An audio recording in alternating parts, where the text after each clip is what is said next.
the corner store. Maya Chen wiped sweat from her brow as she trudged through the crowded marketplace of Outpost Theta 9. The artificial gravity felt heavier than Earth standard today, or maybe it was just fatigue from 18 hours of cataloging exotic plant specimens in the station's research pod. Her throat burned with thirst. The environmental controls in her section had malfunctioned again, turning her workspace into a makeshift sauna. The market level was a maze of stalls and shops catering to dozens of species. Holographic signs flickered in various languages, while merchants called out in trade standard to passing customers. Maya had lived on the outpost for 6 months, but the diversity still amazed her. Crystalline Vexthari floated past on gravitational fields, while massive Craxi merchants haggled with diminutive Zin over rare metals and exotic fruits. She just needed water. Simple, plain water. The station's main commissary was closed for maintenance, and the small shop near her quarters had been bought out by a Mruxian collective that only sold fermented beverages.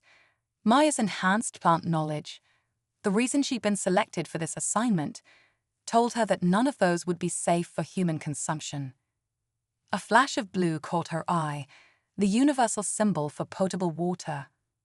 The sign hung above a narrow doorway wedged between two larger establishments. Kirk's General Goods scrolled across a worn holographic display in trade standard. Maya hadn't noticed this shop before, but the outpost was constantly changing as merchants came and went. The door whispered open at her approach, releasing a burst of cool air scented with something like cinnamon and ozone. The interior was dimly lit, shelves stretching toward a ceiling lost in shadow. Merchandise from across known space crammed every available surface. Some items Maya recognized, others completely alien. "Hello," she called out, squinting in the low light. "I'm looking for water." Something moved in the shadows behind the counter. Maya's hand instinctively went to the small taser at her belt, standard issue for all human personnel on alien stations. The movement resolved into a figure that made Maya blink in surprise. The shopkeeper was tall and impossibly thin, with skin that seemed to absorb light rather than reflect it.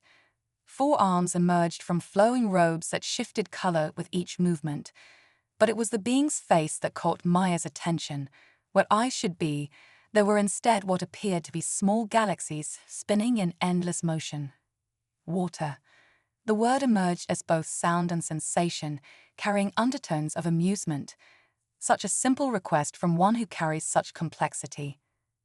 Maya's scientific training kicked in, categorizing details even as she tried to place the species. Not Vexthari, wrong body structure. Not Zin, too tall. This was something else, something she'd never encountered in her xenobiology studies. "Yes, water," she said firmly, falling back on protocol. "I have credits or can trade if you prefer." The being's head tilted at an angle that should have been impossible. "I am Kirk's," it said, "and you are Maya Chen, Botanical Sciences Division, Earth Federation Research Corps." Maya stiffened. She wasn't wearing her ID badge, and she hadn't introduced herself. "How did you?" "Your thirst speaks of more than physical need," Kirk's continued as if she hadn't spoken. "You seek understanding, knowledge, growth." One of its lower arms reached beneath the counter and produced what appeared to be a simple water bottle. "But what if I offered you something more?" The bottle contained clear liquid that looked like water, but something about it caught the dim light strangely, creating patterns that seemed to move of their own accord. Maya's botanical senses, subtle implants that helped her analyze alien flora, suddenly came alive with readings that made no sense. "What is that?" she asked, professional curiosity overriding caution. "A choice," Kirk said. The galaxy eyes spun faster. "You came seeking water to sustain your physical form. I offer you water that could change your understanding of life itself. The question is, are you prepared for such knowledge?" Maya should have walked away. Station protocols were clear about accepting unknown substances from unregistered merchants. But something about those spinning galaxies held her in place, and her scientific instincts were screaming that this was important. What's the cost? She asked, proud that her voice remained steady. Kark's made a sound like wind through crystal. The price is truth. Use what I give you to help, not harm. Share its secrets with those worthy of them. Protect what must be protected. One of its upper arms extended the bottle toward her.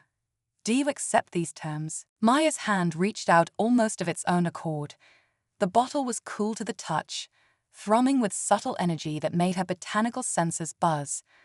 I accept, she heard herself say. Then drink, Kark said. And remember, you are not the first to be tested, but you may be the last to be trusted. Maya broke the seal and raised the bottle to her lips.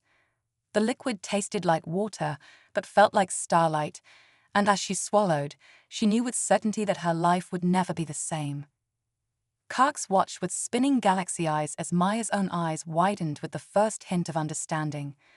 The shop seemed to pulse around them, shadows deepening, lights dimming, as the ancient dance of discovery began once again. The seed is planted, Kark said softly. Now we shall see what grows. The awakening. Maya's world exploded into color. The liquid, definitely not ordinary water, coursed through her system like liquid starlight. Her botanical senses weren't just active now. They were singing, processing information at speeds that should have been impossible. The dim shop around her transformed as new layers of reality revealed themselves. Plants. They were everywhere, invisible to normal sight, but blazing now in her enhanced perception. Microscopic spores drifted through the air, each one a complete ecosystem. The walls themselves seemed alive with bacterial colonies that pulsed in complex patterns. And Kark's was something else entirely. What? Maya steadied herself against the counter, her scientist's mind racing to categorize the flood of information. What did you give me? Clarity, Kark said, all four arms moving in hypnotic patterns. What you see has always been here. You simply lacked the means to perceive it. The galaxy eyes spun slower now, almost gentle. Your species has such potential, yet you blind yourselves to so much. Maya watched in fascination as tendrils of bioluminescent energy extended from Kark's form, interacting with a hidden life all around them. You're not really a shopkeeper, are you? I am a guardian, Kark said. One of the last. We watch, we wait, we test. Humanity is spreading across the stars, touching worlds that have slept undisturbed for millennia. We need to know if you are ready for what you will awaken. The implications hit Maya like a physical force. Her legs wobbled, and suddenly one of Kark's lower arms was supporting her, guiding her to a seat that hadn't been there a moment before. The touch sent cascades of information through her enhanced senses, ancient knowledge, fragments of memories that weren't her own. The collapse, she whispered, the words rising from somewhere deep in her newly expanded consciousness. Your civilization, you weren't destroyed, you transformed. Very good. Kark's approval rippled through the air like waves on water. When we realized what our technology was doing to the fabric of space-time, we had a choice. Continue on our path of expansion and risk unraveling reality itself, or step back, become guardians rather than conquerors. Maya's mind raced with possibilities. And now humanity is approaching the same crossroads. Faster than you know. Kark's moved to one of the shelves, retrieving what looked like a simple clay pot. Inside was a single seedling. Barely 2 leaves emerged from rich, black soil. To Maya's enhanced perception, it blazed like a supernova. This is why I chose to reveal myself to you, Maya Chen. Of all the humans on this station, you alone might understand what this represents. Maya leaned forward, her botanical senses practically overloading from the readings. That's impossible, she breathed. The genetic structure, it's not just complex, it's adaptive, self-evolving. But that would mean it is the last of its kind, Kark said, a repository of knowledge and potential that your species is not yet ready to possess. But soon, very soon, you will need it. A distant alarm began to sound, and Maya's comm unit buzzed urgently against her wrist. She glanced at it, then froze. There's been a containment breach in the research pod.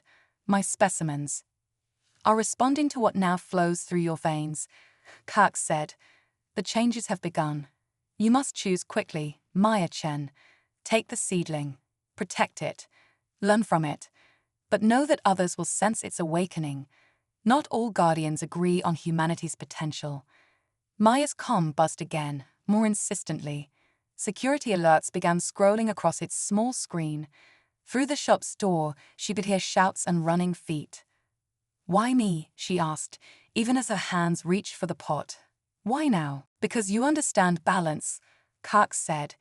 You study life not to control it, but to learn from it. And because time grows short, the barriers between dimensions thin.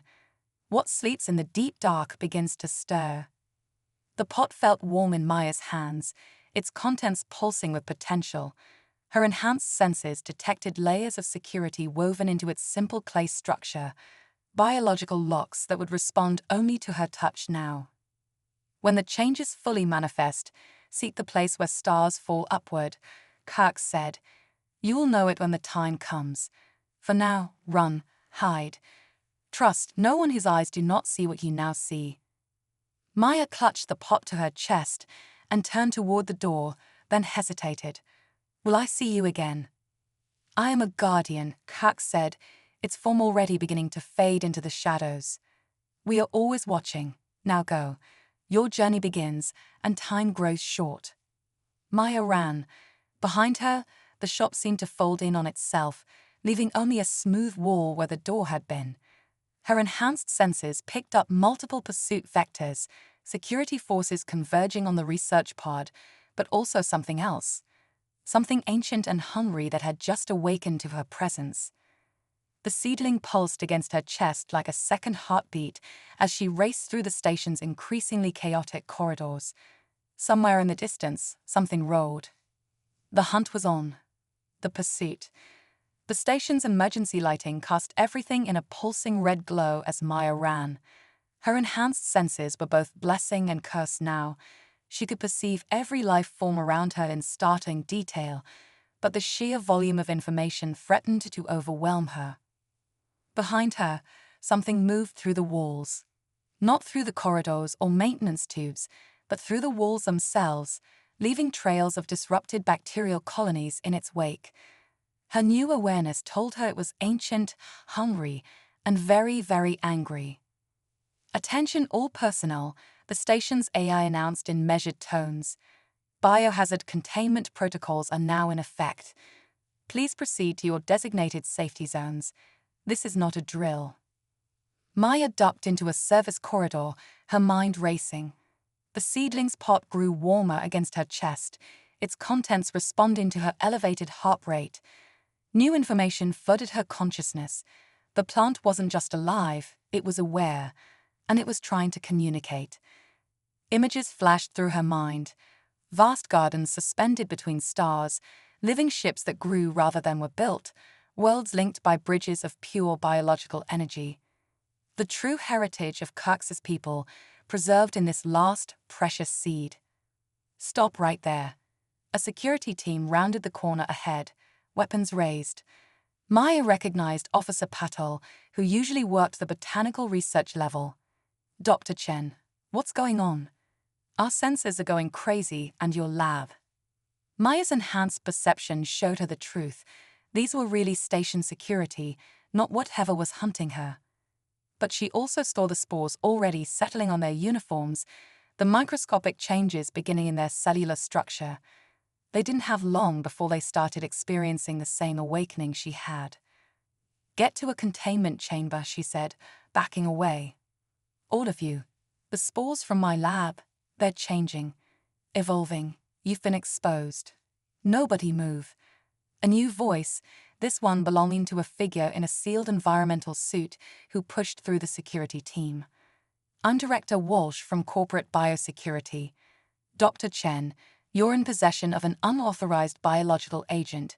Hand it over, and we can resolve this quietly. Maya's enhanced senses screamed danger. Walsh's suit wasn't standard corporate issue. It was far more advanced, practically alive itself.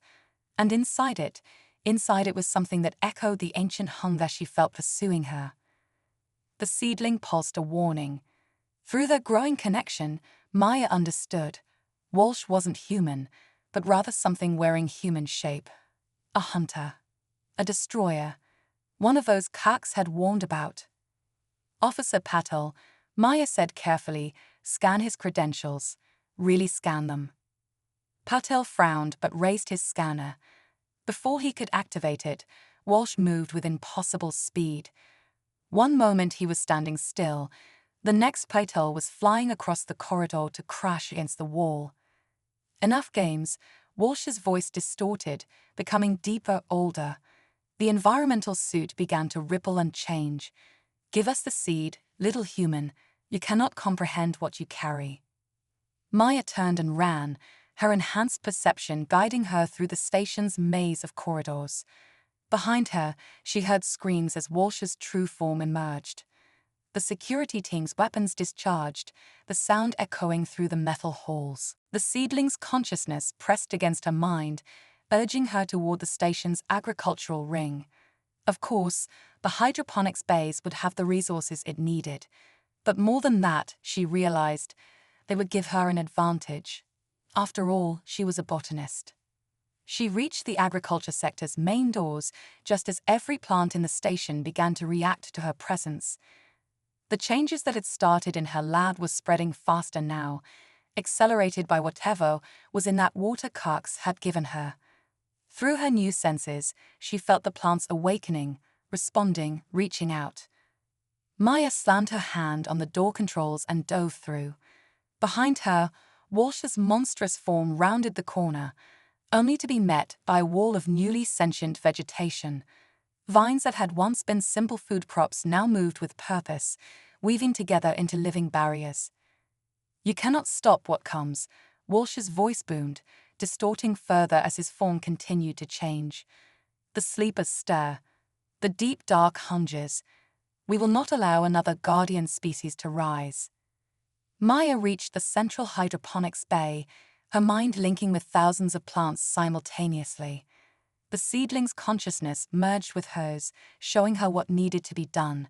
She had never felt more human or more connected to life itself.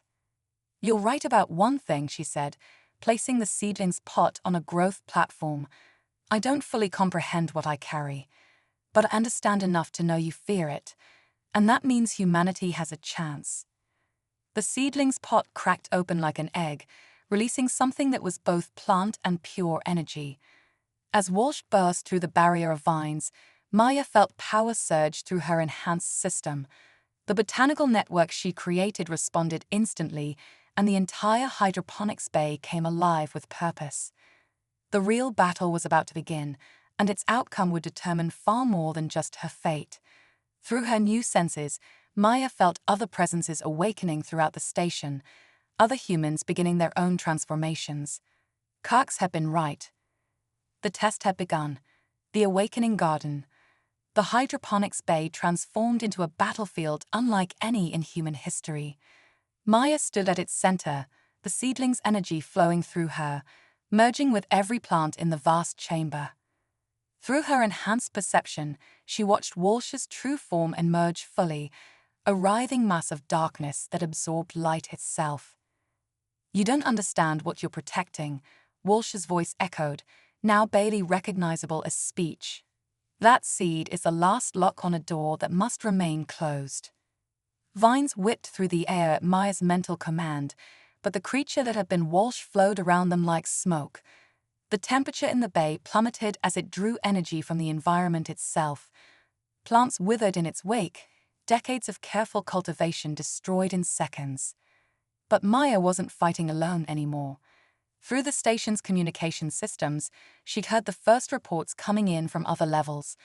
More transformations were beginning as the spores spread. Security officers, maintenance workers, researchers, dozens of humans were experiencing their own awakenings. Dr. Chen. Officer Patel's voice crackled through her comm unit. Something's happening. I can see. Everything's alive. Stay calm, Maya responded, directing a wave of bioluminescent algae to illuminate Walsh's shadowy form. Let the changes happen. We're evolving just like Kark said we would. The seedling's consciousness pressed new information into her mind, images of an ancient war between forces of creation and destruction. The Guardians hadn't just transformed themselves, they had restructured their entire civilization to maintain cosmic balance. Now humanity stood at the same crossroads.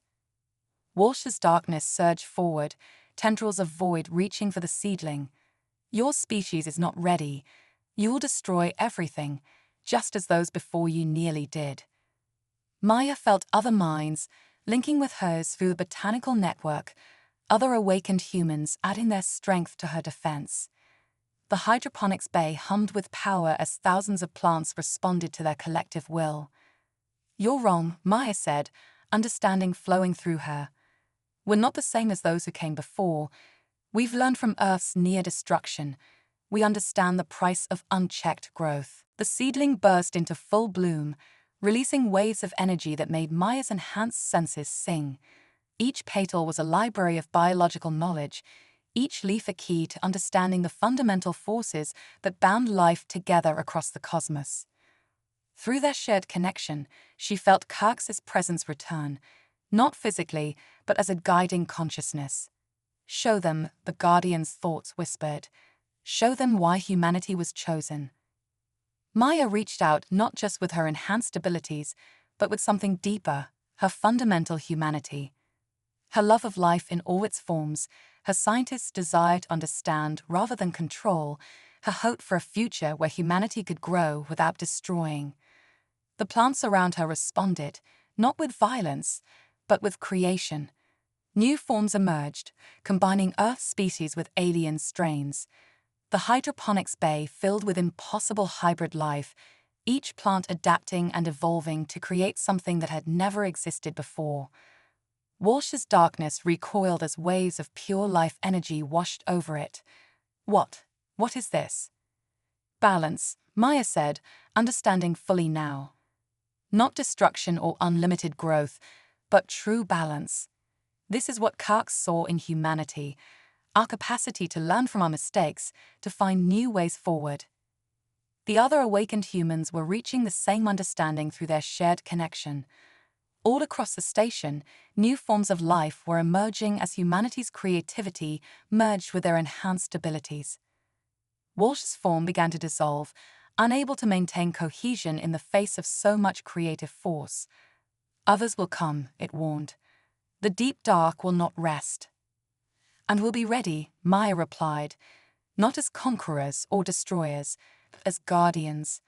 A new kind of guardian, learning from both humanity's mistakes and your ancient wisdom. The seedling's light filled the chamber as Walsh's darkness faded away. Through the station's windows, Maya could see other ships approaching, more guardians, drawn by the energy of humanity's transformation. But she wasn't afraid anymore. A new era was beginning, one that would require all of humanity's innovation, creativity, and capacity for growth. But most importantly, it would require their ability to learn, to change, and to find balance between expansion and preservation. The test wasn't over. In many ways, it was just beginning. But as Maya stood in the transformed hydroponics bay, connected to a network of newly awakened humans and thrumming with the seedling's ancient knowledge, she knew humanity was ready for whatever came next. The stars themselves seemed to pulse with new possibility, and somewhere in the depths of space, Kirk watched and smiled. The Council of Light. The station's main conference chamber had been transformed. Where sterile metal walls once stood, living barriers of luminescent plants now pulsed with gentle light. 2 weeks had passed since the confrontation in hydroponics, and everything had changed. Maya stood before a gathering unprecedented in human history. Station administrators sat alongside awakened humans, their eyes now holding the same subtle glow that marked their transformation. Holographic projections showed similar gatherings on other stations and colonies across human space, and floating among them, their forms shifting like cosmic mist, were the Guardians. Kirk's familiar presence anchored one end of the chamber, those galaxy eyes spinning slowly as the ancient being observed the proceedings. Other guardians, each unique in their manifestation, created a circle of watching sentinels. "The spread cannot be stopped," announced Director Santos, her newly awakened senses making her traditional uniform shimmer with traces of biological energy. Reports from Earth confirm that the spores have already reached every major population center. We estimate full global exposure within the month. Murmurs rippled through the assembled crowd. Maya felt their mix of excitement and fear through the expanded consciousness they now shared. Humanity was changing, ready or not. That was always the intention. Cox's thoughts touched all their minds.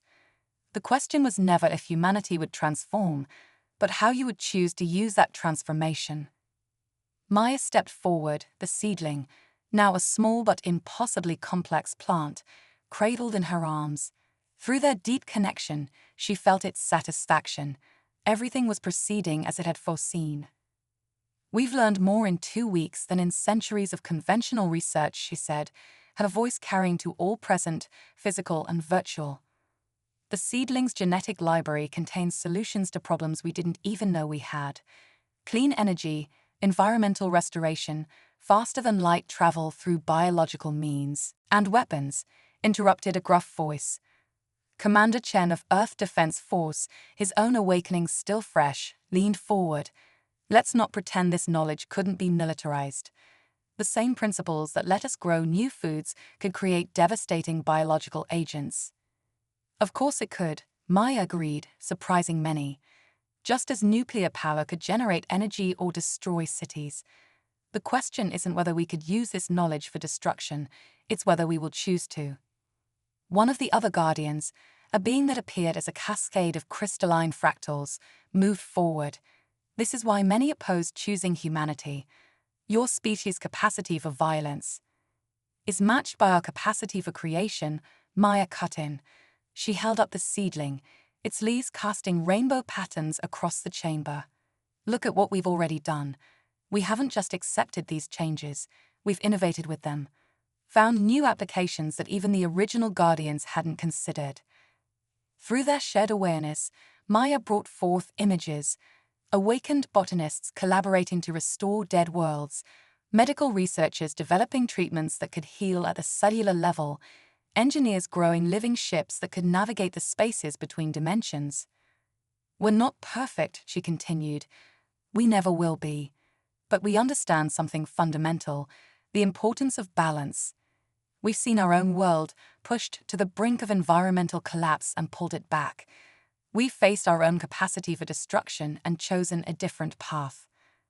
Cox moved to Maya's side, with his galaxy eyes spinning faster with approval. "This is what we saw in your species. Not perfection, but potential. The ability to learn, to adapt, to find new ways forward." A new presence made itself known, a guardian who appeared as a void filled with distant stars. "The deep dark stirs," it warned. "The barriers between dimensions grow thin. Walsh's kind was only the beginning." "Then humanity will face that challenge too," Maya said firmly. "Not alone, but as part of something greater. A new generation of guardians, combining your ancient wisdom with our innovation." She felt agreement ripple through the awakened humans. They had all seen glimpses of what was coming through their enhanced perceptions. The threats were real, but so was their determination to face them. "It is decided then," Cox announced. "The transformation will continue. Humanity will take its place among the guardians, not as servants or subordinates, but as equals. Partners in maintaining the balance that keeps reality itself stable." The seedling pulsed with approval, its light synchronizing with the bioluminescent plants throughout the chamber. Through their shared connection, Maya felt the other awakened humans absorbing the magnitude of this moment. They were no longer just explorers of the cosmos, they were becoming its caretakers. "There will be those who resist," Commander Chen warned. "Not everyone will welcome these changes." "Then we will help them understand," Maya replied, "just as Cox helped me understand. Not through force, but through revelation, through showing them the truth of what we can become." The chamber filled with light as all the guardians, old and new, joined their energies in agreement. A new chapter in cosmic history was beginning, and humanity would write it not with weapons or conquest, but with growth, understanding, and the determination to find balance in all things. The seedling's light pulsed once more, stronger than ever, as if anticipating the adventures yet to come.